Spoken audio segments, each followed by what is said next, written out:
Abonnez-vous et cliquez aussi sur la petite cloche de notification pour ne rien rater de nos prochaines vidéos. N'oubliez pas de partager aussi la vidéo et de la liker. Afrique N24.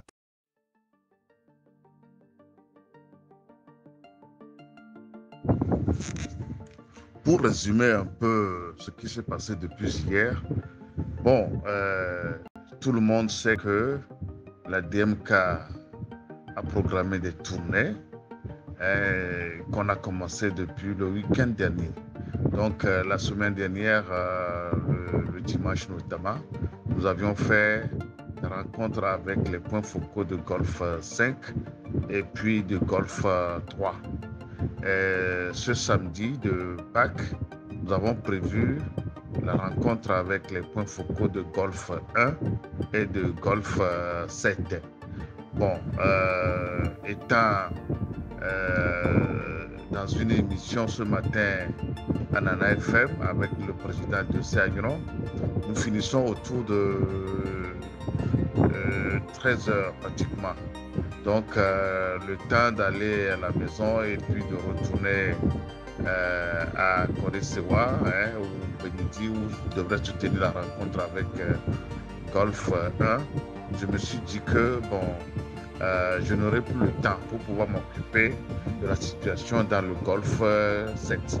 Parce que depuis hier soir, le préfet m'avait appelé autour de 17h30 pour me dire qu'il a appris que lui, le préfet, il a appris que nous devions faire des réunions politiques dans le Golfe 1, dans le Golfe 7. Je lui ai répondu oui, que nous avions prévu de faire des rencontres politiques avec les points focaux.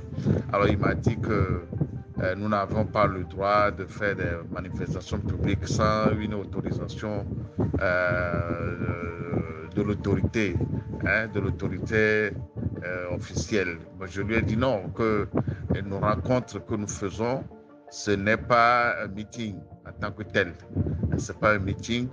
La conférence des présidents rencontre les responsables des points focaux et donc on n'a pas besoin de demander ou bien de faire une déclaration pour ça. Et il m'a dit à quel endroit les rencontres se font. Je lui ai dit que les rencontres se font dans les domiciles privés. Et pour cela, que nous n'avons pas besoin de faire une quelconque déclaration pour ça. Bon, alors il me dit tout de go que non, que la rencontre de Golfe 7, ce n'est pas dans un lieu privé. Je lui ai dit oui, si, c'est dans un lieu privé parce que c'est dans le domicile de quelqu'un qui a érigé une petite place pour les fêtes. Et donc, il loue la place à des gens qui veulent faire des manifestations. Et donc, lui et moi, on a échangé tout comme ça et je lui ai dit que non, que de toute façon, c'est un lieu privé. Et lui me dit que non, étant donné que d'autres personnes viennent boire là-bas, que ça devient un lieu public. Je lui ai dit non, monsieur le préfet, on ne peut pas considérer cet endroit comme un lieu public parce que c'est le domicile de quelqu'un, mais il a aménagé un espace qu'il loue à ceux qui le veulent pour faire les réunions, pour faire les manifestations festives, etc.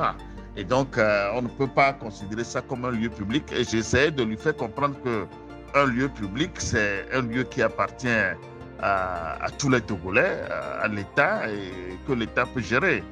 Par exemple, les rues ou bien les terrains municipaux, les terrains, les endroits publics, etc.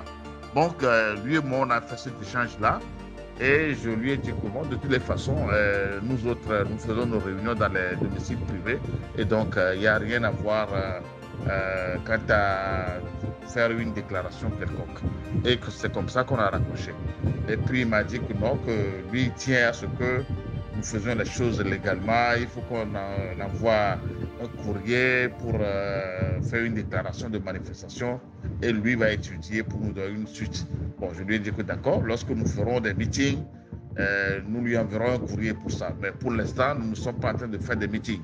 Donc voilà un peu les échanges qu'on a fait hier. Mais aujourd'hui, j'ai été surpris.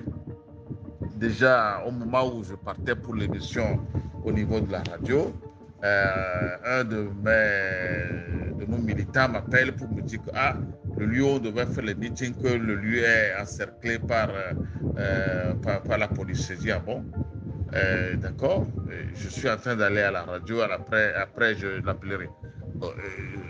Quand j'étais arrivé à la radio, d'autres personnes m'ont appelé également pour me donner l'information. Bon, je leur ai dit, bon, dans ce cas-là, ils n'ont qu'à commencer par chercher un autre endroit pour que nous puissions orienter les gens lorsque les gens seront là.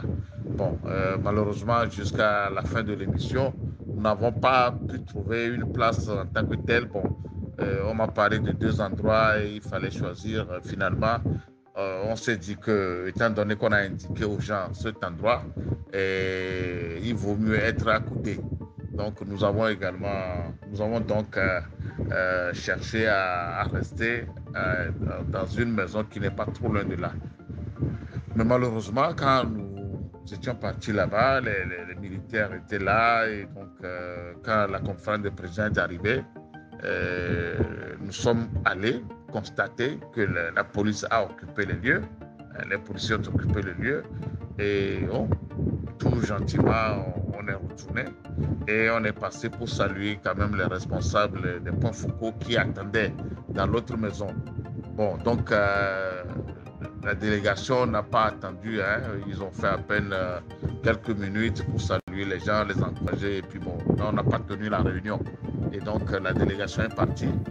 Moi étant le coordonnateur ici, j'étais resté pour essayer de régler les petits détails concernant la logistique et puis également voir avec celui qui nous a prêté son domicile et lui dire merci avant de partir. Le temps que je fasse tout ça, voilà les véhicules de la police qui débarquent encore avec toute une horde de policiers.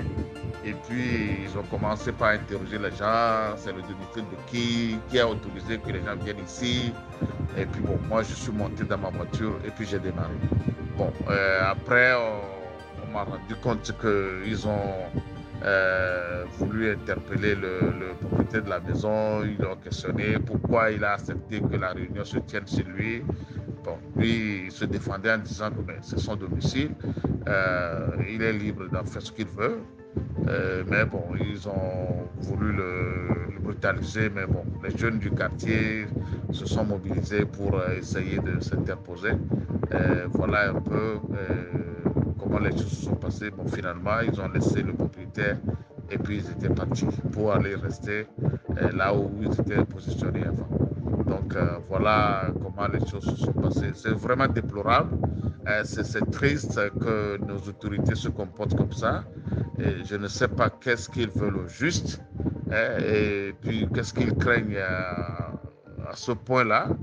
Leurs attitudes de la journée d'aujourd'hui, sincèrement, bon, c'est très désolant, c'est inquiétant, hein, c'est vraiment inquiétant. Et on se demande qu'est-ce qui les pousse à agir de cette façon. Mais il faut comprendre tout simplement qu'ils craignent vraiment que la DMK se déploie sur toute l'étendue du territoire parce qu'ils savent que la manière dont le pays est gouverné, si nous arrivons à ouvrir les yeux des gens, bon, ils risquent d'avoir des bouleversements. Bon, donc, c'est ce qu'ils craignent, hein, c'est ce qu'ils craignent. Donc, bon, voilà la manière dont les choses se sont passées aujourd'hui. Hein. Bon, j'ai été un peu long, mais bon, j'espère que vous allez comprendre le déroulement des choses avec ça. Merci beaucoup.